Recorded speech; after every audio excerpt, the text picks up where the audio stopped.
akibat serangan yang dilancarkan oleh Amerika Serikat dan Israel ke Teheran yang diluncurkan sejak hari Sabtu pagi waktu Iran.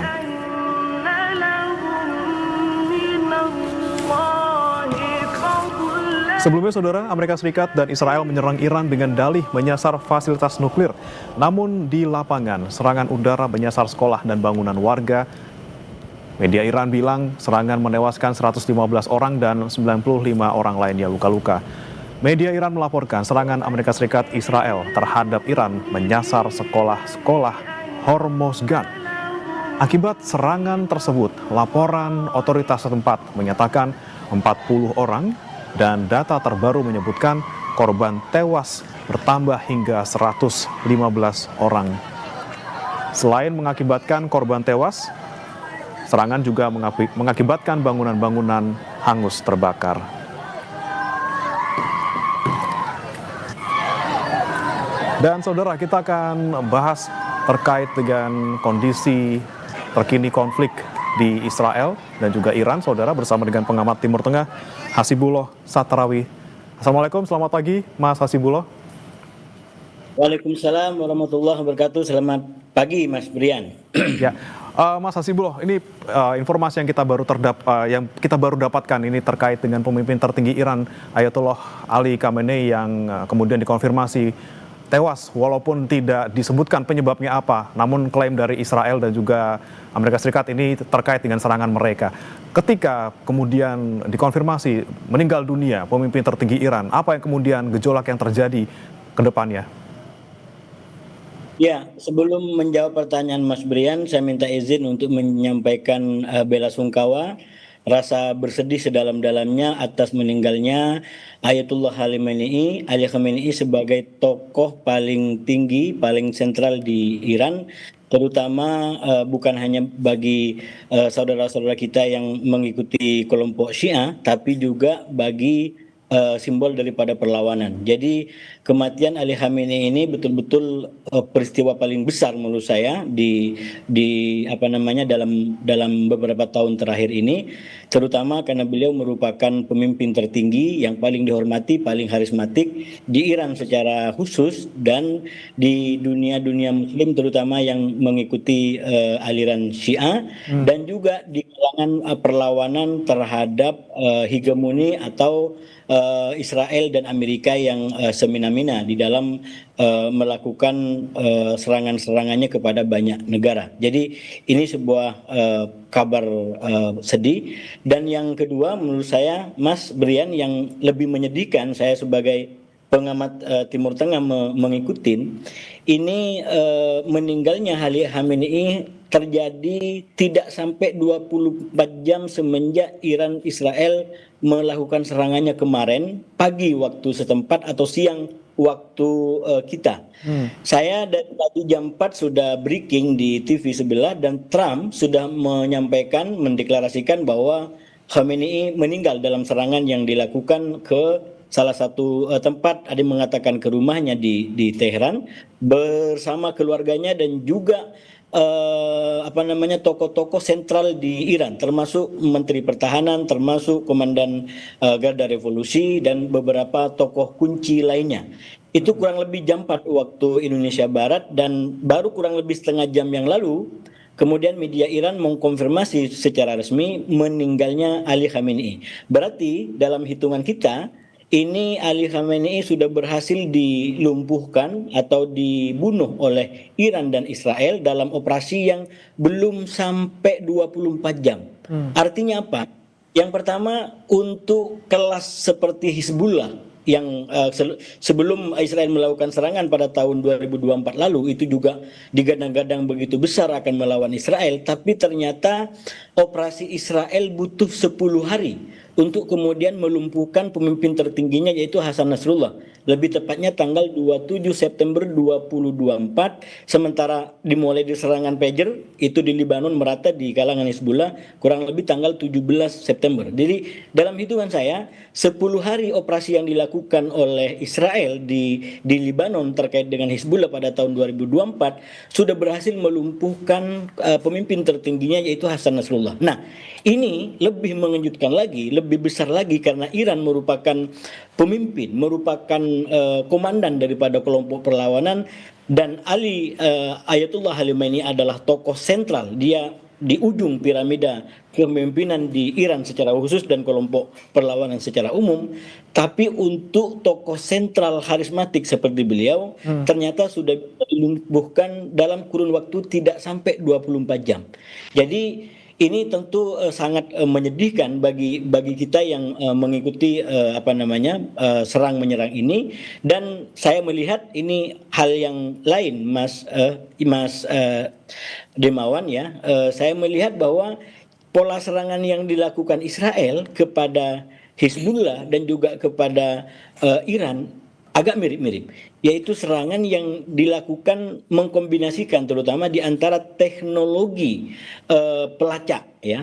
Teknologi pelacak yang bisa mendeteksi target ada di mana, yang kemudian dikombinasi dengan kemampuan intelijen, informasi intelijen yang dimiliki sehingga mendapatkan info yang sangat akurat. Bayangkan untuk pemimpin tertinggi itu kemudian bisa dilumpuhkan tidak sampai 24 jam. Jadi sekali lagi ini menjadi hantaman pukulan yang sangat besar bagi Iran dan bagi kelompok perlawanan, karena ya walau bagaimanapun beliau adalah tokoh sentral, walaupun kita juga paham sistem yang sudah terbangun di Iran itu sudah sangat kuat.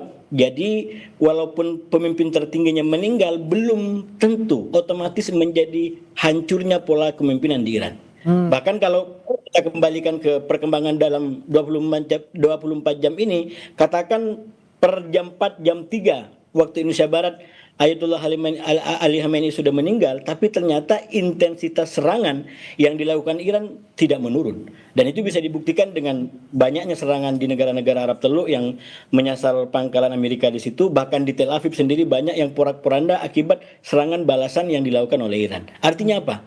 Walaupun tanpa pimpinan tertinggi, walaupun pemimpin tertingginya sudah meninggal, tapi sistem di Iran sudah bisa merespon masa-masa kritis seperti ini, dan terbukti kemampuan serangan baliknya tidak menurun karena meninggalnya tokoh sentral seperti Ayatullah Ali Khamenei. Oke, baik. Jadi walaupun kemudian tadi pemimpin tertinggi sudah dinyatakan meninggal dunia, namun intensitas serangan tidak menurun, terutama tadi di pangkalan militer Amerika Serikat di Teluk. Dan saudara, kita juga akan menyapa Duta Besar RI untuk Iran tahun 2012-2016, Dian Wiringjurit, yang sudah bergabung juga melalui sambungan daring. Selamat pagi, Pak Dian. Selamat pagi Mas, selamat pagi pemirsa. Ya, Pak Dian, beberapa saat lalu kita tidak ataupun belum bisa mengonfirmasi terkait dengan meninggalnya Ali Khamenei. Namun kemudian saat ini memang sudah ada konfirmasi dari media Iran yang menyebutkan sudah meninggal dunia seperti itu. Nah, tadi yang seperti Anda sampaikan di program sebelumnya bahwa dengan meninggalnya Ali Khamenei ini tidak terlalu mempengaruhi mungkin pergantian rezim di sana karena sudah ada mekanisme yang berlaku. Kemudian bagaimana juga tadi kalau kata Mas Hasibullah bahwa ini untuk serangan-serangan juga tidak akan terpengaruh intensitasnya karena mereka masih punya sistem juga gitu ya untuk bisa menghadapi hilangnya pemimpin tertinggi di sana. Bagaimana kalau menurut Anda, Pak Dian? Terima kasih Mas Hasibullah, tentunya kehilangan besar, saya juga merasakan kehilangan karena saya pribadi beberapa kali sempat bertemu dengan Ayatollah. Buat saya satu kehormatan, dan saya juga merasakan kehilangan buat rakyat Iran. Ikut duka cita. Tapi begini, itulah dinamika geopolitik dunia ya. Perbedaan nyata antara pemimpin di Iran dan mungkin di beberapa negara lain, apalagi negara besar seperti Amerika, yang pengawalan terhadap pemimpinnya itu luar biasa. Kalau di Iran itu pengawalannya itu sangat tidak luar biasa.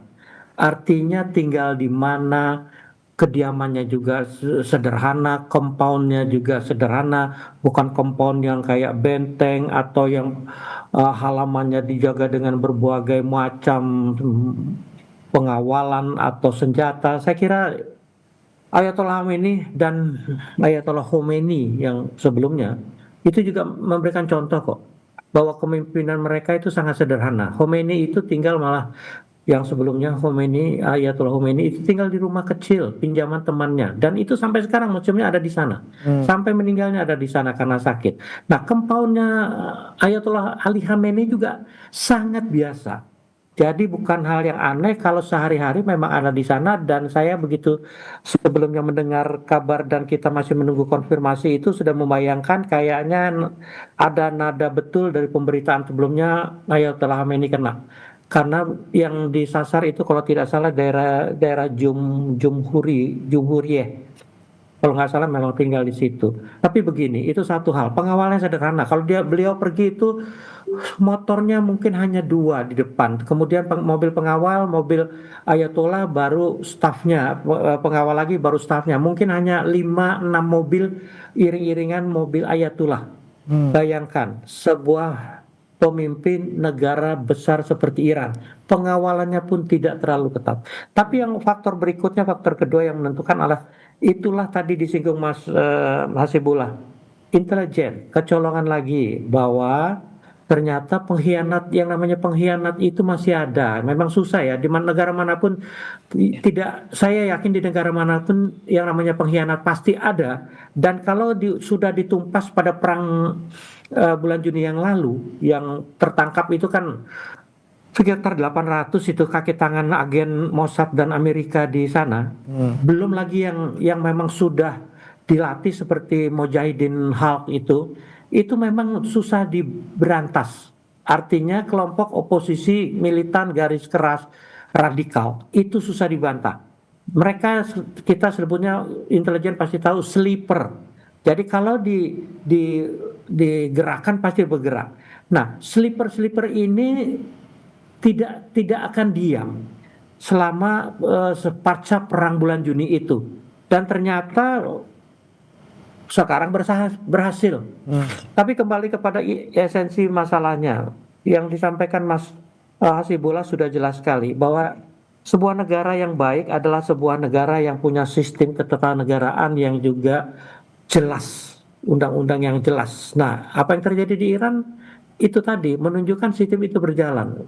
Dengan terbunuhnya Ayatollah Khamenei tidak berarti dengan sendirinya rezim Islam Iran bubar. Tidak berarti akan ada pergantian pemimpin Iran dengan seorang berasal dari luar entitas Islam Iran, negara Islam Iran. Artinya apa? Sekarang yang pasti bekerja adalah Dewan Pakarnya Iran yang terdiri dari 7 orang ayatullah senior untuk menentukan penggantinya. Selama ini proses, semua sistem tetap berjalan. Angkatan Garda Revolusi dan angkatan bersenjatanya Iran tetap dalam kondisi perang, tempur, siap di medan laga. Hanya medan laganya memang Iran, artinya defensif. Makanya tidak heran kalau serangan pasti akan terus dan mungkin lebih gencar lagi. Saya tadinya membayangkan perang kali ini juga tidak akan lama. Karena sekedar uji coba. Tadi kita sempat singgung masalah ini. Tapi buat saya dengan kejadian konfirmasi tewasnya Ayatollah Khamenei, ceritanya agak berubah lagi. Bahwa perang mungkin lebih lama karena pasti Iran lebih mengerahkan kekuatan-kekuatan yang ada di berbagai front untuk lebih diarahkan kepada sasaran-sasaran yang lebih tertuju, sehingga perang mungkin akan lebih lama tapi yang pasti tetap akan berlanjut dengan intensitas yang lebih tinggi. Oke, baik, akan bisa jadi lebih lama dengan meninggalnya Ali Khamenei. Tapi kemudian apakah Mas Hasibullah punya pandangan yang sama? Jangan kemana-mana saudara, kita akan bahas usai jeda berikut ini. Tetap bersama kami di Breaking News Kompas TV. Kembali di Breaking News Kompas TV, saudara, dan kita masih bergabung dengan Dian Wirung-Jurit, Duta Besar RI untuk Iran 2012-2016, dan juga Hasibullah Satrawi, pengamat Timur Tengah. Saya mau ke Mas Hasibullah, tadi disebutkan oleh Pak Dian bahwa meninggalnya Ali Khamenei ini berpotensi untuk membuat perang menjadi lebih lama seperti itu. Ada punya pandangan yang sama atau seperti apa, Mas? Ya, pandangan saya kurang lebih sama, tapi mungkin istilahnya saya lebih menggunakan istilah ketidakpastian ke depan terkait dengan Iran, konflik Iran-Israel ini akan jauh lebih lama, terutama kalau kita baca dalam dua kemungkinan atau dalam dua perspektif. Yang pertama, perspektifnya Israel dan Iran yang menginginkan terjadinya pergantian rezim. Jadi ini kan satu perspektif yang dibangun oleh Israel dan Amerika, bahwa mereka ingin memaksakan terjadinya pergantian rezim. Dan sekarang jembatan ke sana, pintu gerbang ke sana sudah mulai dibuka oleh Trump dan Netanyahu dengan cara membunuh pemimpin tertingginya. Jadi kalau memang ini akan terjadi, maka akan kita saksikan ke depan, terutama dalam bentuk aksi-aksi jalanan yang itu juga didukung oleh Trump, diprovokasi oleh Trump, agar rakyat-rakyat Iran pada turun ke jalan untuk mengganti rezimnya. Dan sekali lagi kalau menggunakan perspektif ini, maka penggantian rezim ini diharapkan akan kembali kepada Iran yang dulu sebelum revolusi 79. Jadi Iran yang justru bekerja sama, berkongsi dengan Israel. Itu satu perspektif. Kita juga jangan lupa ada perspektif kedua, perspektif perlawanan.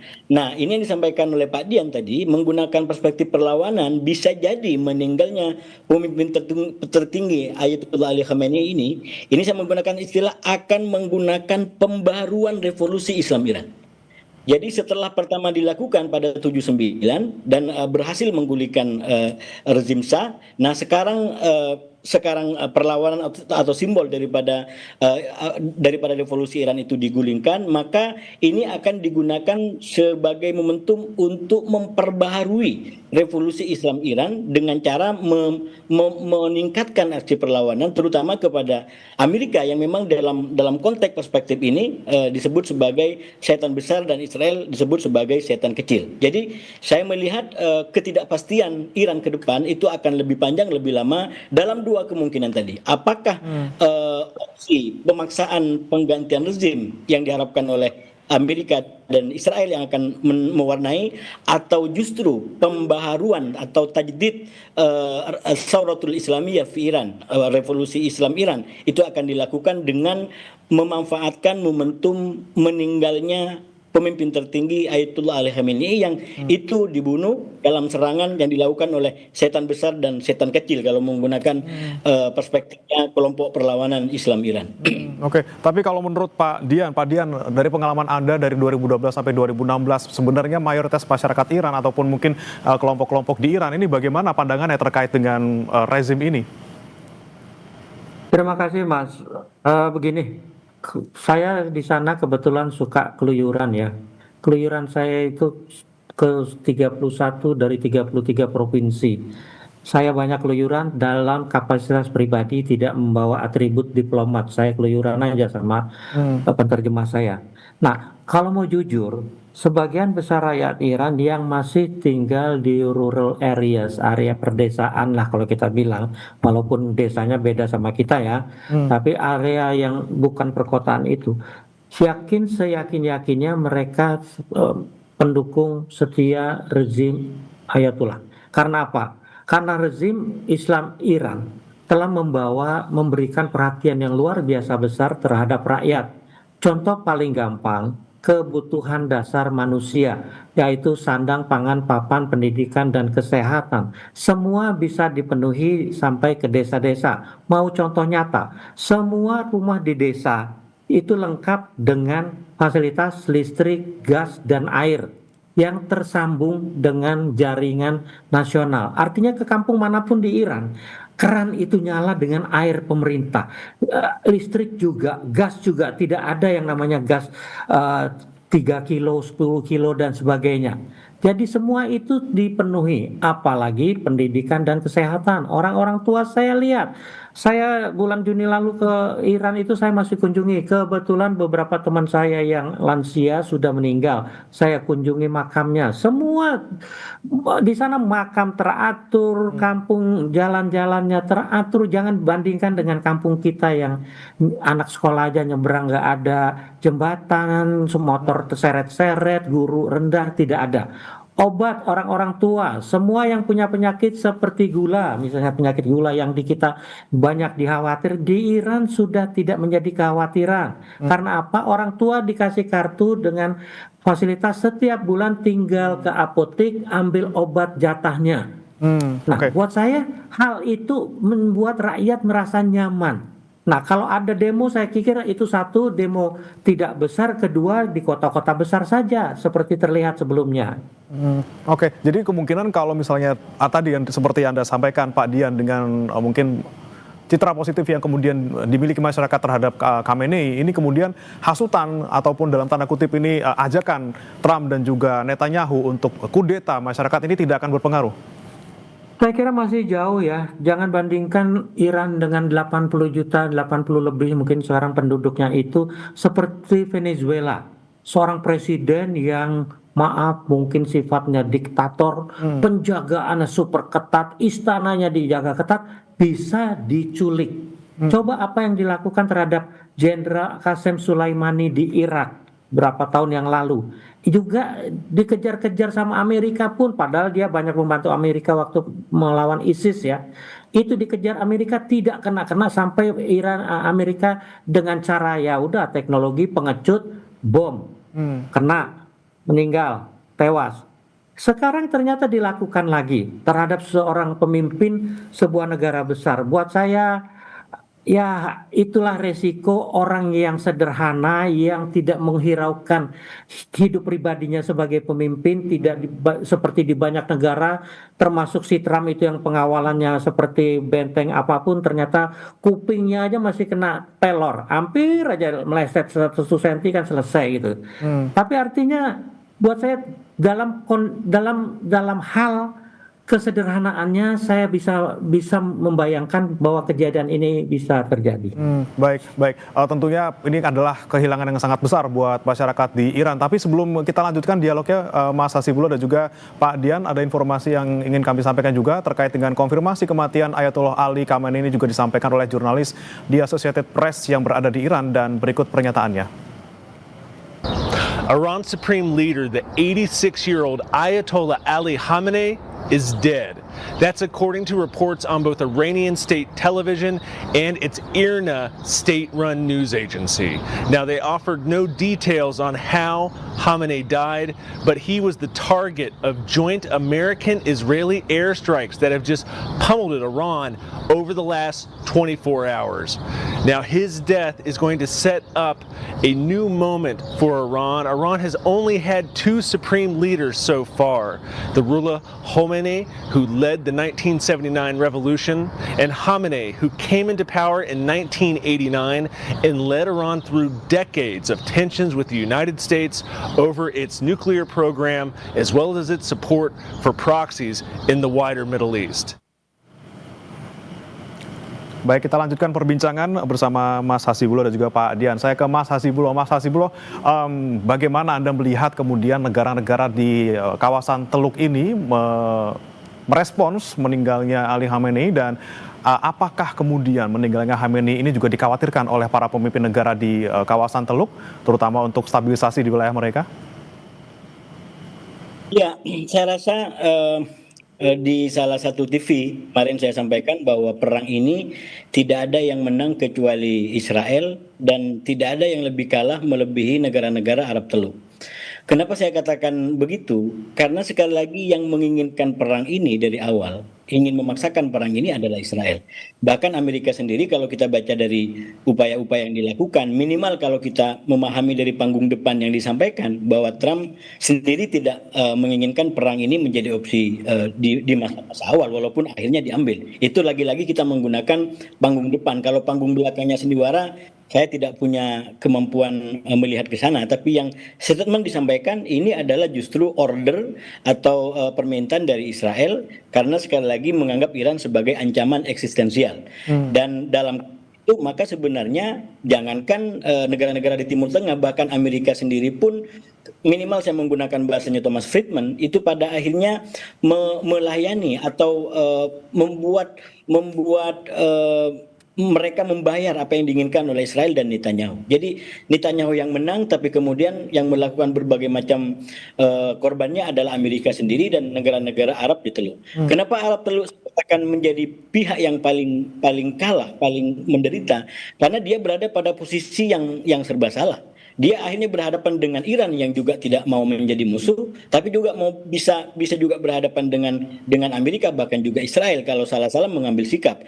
Dan ketika Israel mengambil opsi menyerang, akhirnya yang juga dijadikan sebagai target oleh Iran adalah negara-negara Arab Teluk ini, yang sebenarnya kalau kita baca daripada sikap rakyatnya, masyarakatnya yang sudah sudah jenuh dengan kesewenang-wenangan yang dilakukan oleh Amerika dan Israel, mereka menginginkan adanya negara yang menjadi simbol daripada perlawanan, yang bisa mengimbangi kesombongan, yang bisa mengimbangi kesewenang-wenangan yang dilakukan Israel dan Amerika. Dan sosok itu atau negara itu selama ini ditampilkan oleh Iran dengan kelompok-kelompok perlawanan.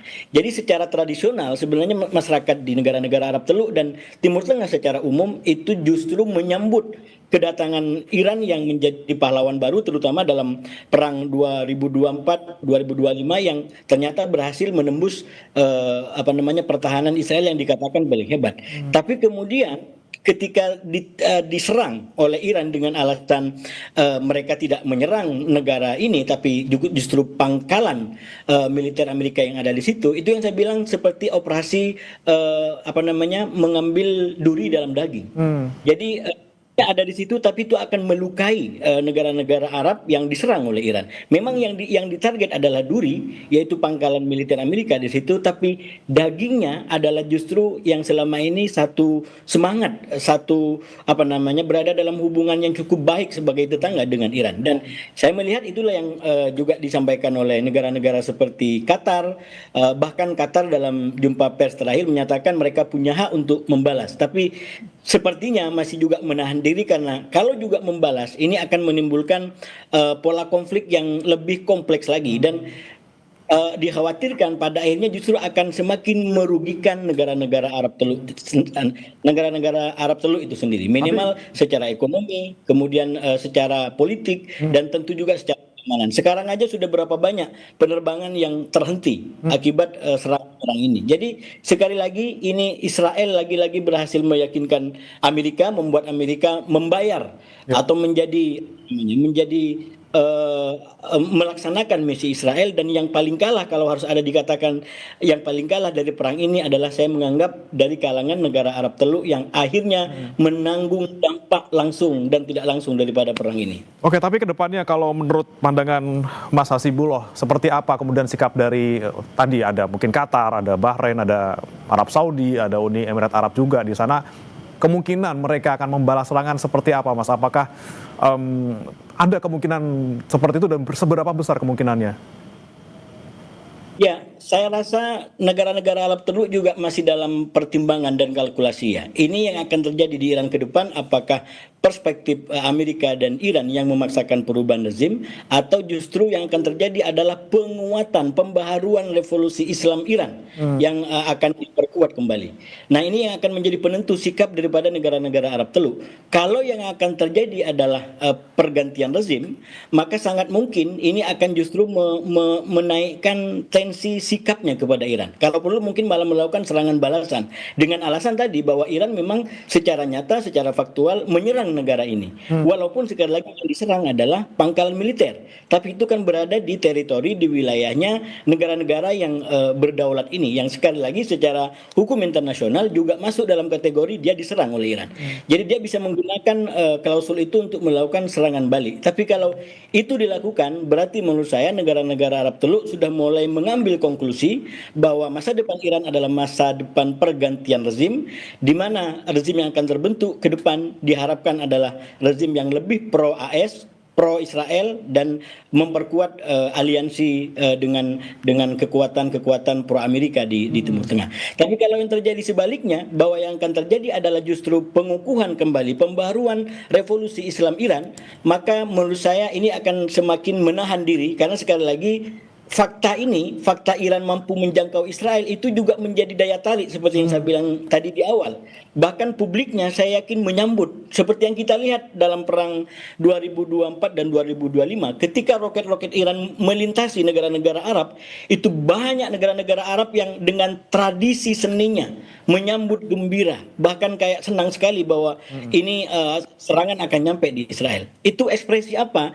Sebenarnya yang pertama itu adalah ekspresi kekesalan mereka terhadap kewenangan Israel selama ini yang tanpa ada orang yang bisa menjewel, tanpa ada orang yang bisa menghukum. Dan dalam 2 tahun, 3 tahun terakhir, kemudian Iran tampil sebagai pihak yang bisa mengimbangi itu. Nah itu yang saya bilang sebenarnya itu adalah mangsa pasar baru sebenarnya. Iran mendapatkan pasar baru di wilayah-wilayah di Timur Tengah gitu. Cuman sekali lagi kan mereka juga masih terlibat dengan sistem keamanan Amerika dan Israel sehingga mereka tidak langsung keluar dari berbalik dari menjadi koalisinya Amerika lalu kemudian berbalik menjadi ke Iran. Tapi paling tidak perimbangan sudah mulai dilakukan. Misalkan Arab Saudi juga sudah melakukan rekonsiliasi dengan Iran, dan kalau Qatar malah memang sangat dekat dengan Iran, malah beberapa negara Arab Teluk sangat dekat dengan Iran. Jadi saya dilema negara-negara Arab Teluk berada pada titik simpang itu. Apakah masa depan Iran akan menjadi pergantian rezim yang lebih pro Barat, pro Amerika, pro Israel, atau justru ini akan menjadi pengukuhan bagi revolusi Islam Iran ke depan? Nah, ini kemudian yang jadi pertanyaan saya nanti ke Pak Dian soal dengan sikap negara-negara di Teluk yang sejauh ini paling tidak belum memutuskan untuk menyerang Iran kembali, apakah ini akan menggeser ke tadi pergantian rezim ataukah pengukuhan revolusi Islam Iran? Kita akan bahas usai jeda, saudara. Tetap bersama kami di Breaking News Kompas TV. Kompas TV, saudara, terkait kabar ataupun konfirmasi meninggalnya pemimpin tertinggi Iran Ayatollah Ali Khamenei. Dan yang Anda saksikan di layar kaca saat ini adalah, saudara, suasana di Iran di mana warga Iran berkumpul setelah konfirmasi meninggalnya pemimpin tertinggi mereka. Dan tentunya ini menjadi kabar yang mengejutkan dan juga menyedihkan bagi warga di Iran, terutama ketika kabar ini disampaikan kurang dari 24 jam setelah serangan dari Amerika Serikat dan juga Israel menghantam Iran pada hari Sabtu.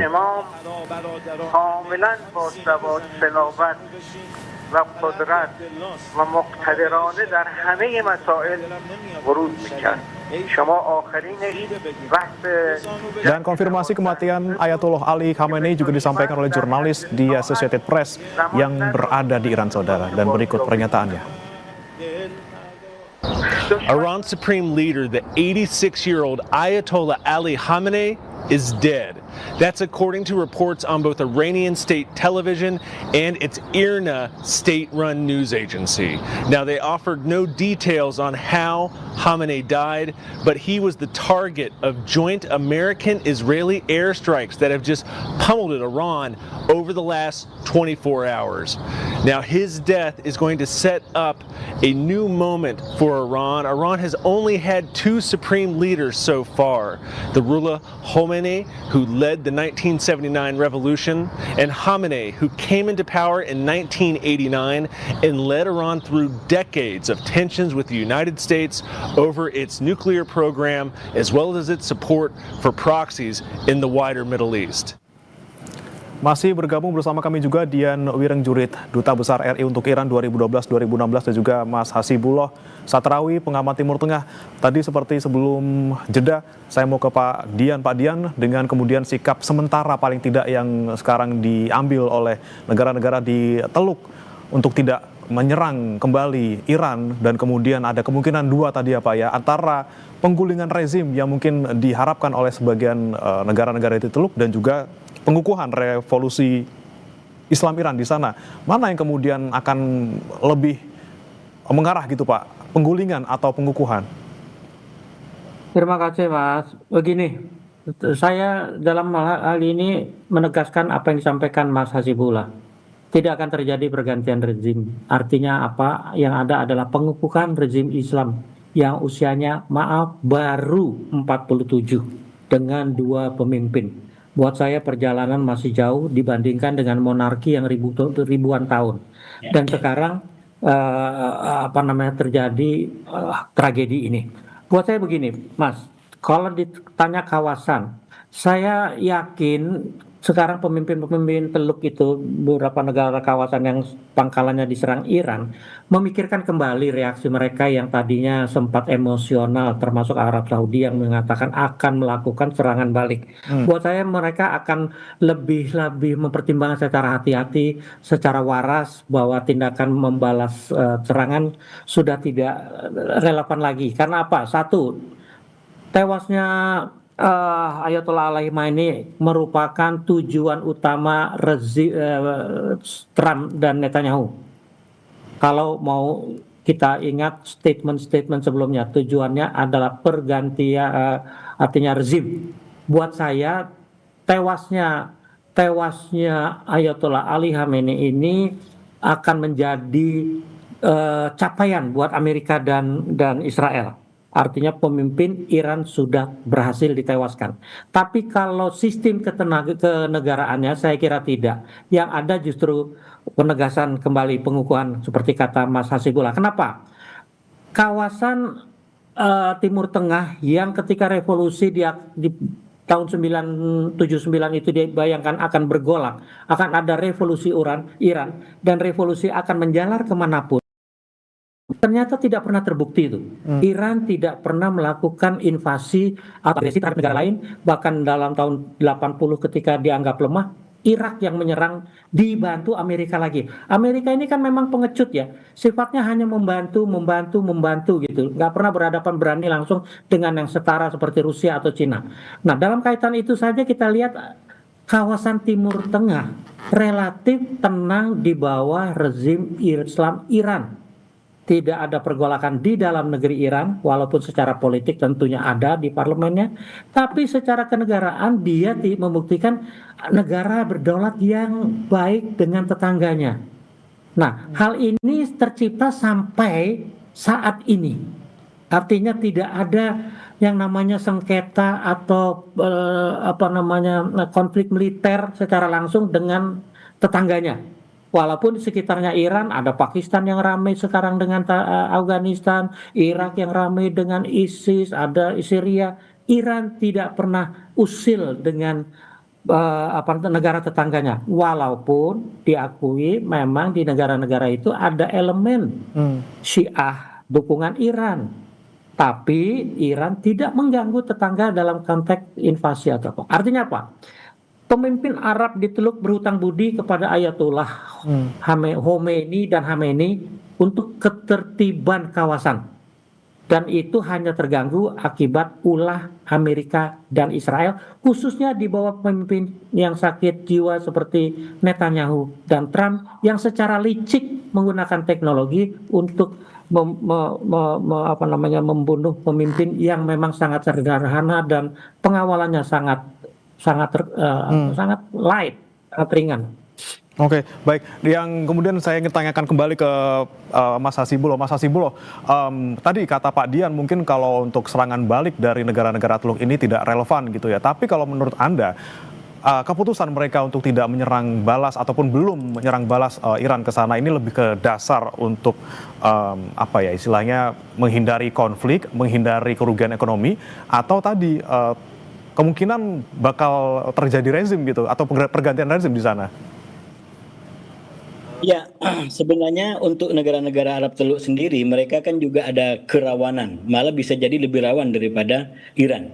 Yaitu bukan hanya secara ekonomi, tapi juga khawatirnya krisis ini juga bisa menyerempet, bisa melebar, katakanlah ke negara-negara Arab Teluk tadi, yang kalau kita bandingkan demokrasi sebagai salah satu fundament yang sangat kuat bagi tegaknya sebuah negara, maka sebenarnya Iran memiliki itu, karena walau bagaimanapun Iran tetap ada pemilihan langsung. Walaupun memang di ujungnya di kalangan para pemimpin elit Ayatullah Ali Khamenei, kemudian terutama di kalangan majelis khubaro itu atau majelis ahli itu memang khusus pemilihannya, tidak langsung semuanya dari rakyat. Tapi kalau dibandingkan dengan negara-negara Arab Teluk bahkan Timur Tengah secara umum yang sampai sekarang secara demokrasi mereka belum punya, artinya apa? Negara-negara ini ada kerapuhan yang luar biasa. Karena kekuasaannya dibangun, dijaga sekali lagi dengan kekuasaan yang kuat oleh mereka. Karena dari rakyat itu kan mereka tidak punya suara, karena sekali lagi mereka oposisi. Kalau menjadi bahaya mungkin katakanlah sistem hukumnya berjalan dan menangkap mereka yang dianggap sebagai pengganggu bagi kekuasaan misalkan, dan tidak ada penjadwalan yang teratur berkaitan dengan pergantian rezim. Ini kerawanan sebenarnya kalau kita lihat dalam sistem kerajaan ataupun yang belum mengikuti sistem demokrasi. Nah, dalam konteks itu sebenarnya kerawanan bagi negara-negara Arab Teluk secara khusus dan Timur Tengah secara umum itu lebih berlipat-lipat. Karena itu mereka ingin maunya itu sebisa mungkin berada dalam zona aman dan nyaman, tidak perlu terpengaruh dengan berbagai macam kondisi yang membuat rakyatnya bisa bertanya, apalagi bisa menggugat misalkan. Kita ingat peristiwa Arab Spring misalkan, itu kan betul-betul luar biasa, menjadi sebuah ketakutan karena mereka bisa mengalami seperti yang terjadi di Tunisia, yang terjadi di Mesir, yang terjadi di Libya, dan di banyak lagi negara yang lainnya. Dan kalau krisis ini berkepanjangan menjadi katakanlah mengganggu kondisi rakyat di negara-negara Arab Teluk ini, bukan tidak mungkin juga akan menimbulkan gelombang protes atau mungkin krisis lebih lanjut. Selain soal krisis ekonomi, selain soal krisis politik yang mereka hadapi. Nah, oleh karena itu menurut saya sekali lagi perang ini betul-betul menjadi sebuah jebakan dilematis, terutama bagi negara-negara Arab. Kalau bagi Iran, dia udah fighting. Memang dia berada pada posisi yang diserang. Jadi mau tidak mau pilihannya adalah melawan. Apalagi dengan nilai-nilai yang kita kenal dari Iran tentang perlawanan, kemudian tentang bahkan kemartiran dan lain sebagainya yang sudah mengakar dalam tradisi rakyat Iran, itu nggak usah jual ke Iran, akan dibeli gitu. Jual tantangan maka mereka akan beli, dan Iran membuktikan itu dalam banyak perang yang sudah dilakukan, termasuk yang paling baru dari tahun 2024, 2025 dan sekarang 2026. Jadi Iran siap untuk menghadapi yang tadi disampaikan oleh Pak Dian, kalau diganggu mereka siap. Tapi yang sangat baik menurut saya, dan itu juga kita saksikan, itu yang di dalam bahasa Arab dikenal sebagai prinsip husnul jiwar. Jadi hubungan yang menjaga pertetanggaan, dan itu terawat selama ini, kecuali memang ketika Iran diserang seperti yang terjadi sekarang, baik diserang maupun oleh Amerika ataupun proksi-proksinya atau sekutu-sekutunya. Lalu yang jadi pertanyaan nanti, kemudian bagaimana ke depannya nanti Iran? Apakah kemudian akan dibantu juga nanti oleh Rusia, Tiongkok ataupun Inggris? Jangan dijawab dulu, Mas Hasibulo dan juga Pak Dian. Kita akan bahas usai jeda berikut. Kembali di Breaking News Kompas TV, saudara, tadi sebelum jeda ada janji yang kami ingin tanyakan kepada Pak Dian maupun Mas Hasibulo yang juga masih bergabung. Namun sayang sekali Bapak-Bapak, waktu kita terbatas. Terima kasih sudah bergabung di Breaking News Kompas TV. Kita harapkan semoga konflik yang terjadi antara Iran dan juga Israel ini cepat mereda, karena apapun tujuannya, perang tentunya hanya akan membawa kehancuran. Terima kasih Pak Dian Wiringjurit, Duta Besar RI untuk Indonesia 2012-2016, dan juga Mas Hasibulo Satrawi, pengamat Timur Tengah, sudah di Breaking News Kompas TV. Selamat pagi. Assalamualaikum. Selamat pagi, terima kasih. Waalaikumsalam. Kami tutup Breaking News kali ini, saudara. Jangan lewatkan informasi terkini lainnya dalam program Kompas Siang sesaat lagi. Saya Budi Manatenaya. Sampai jumpa.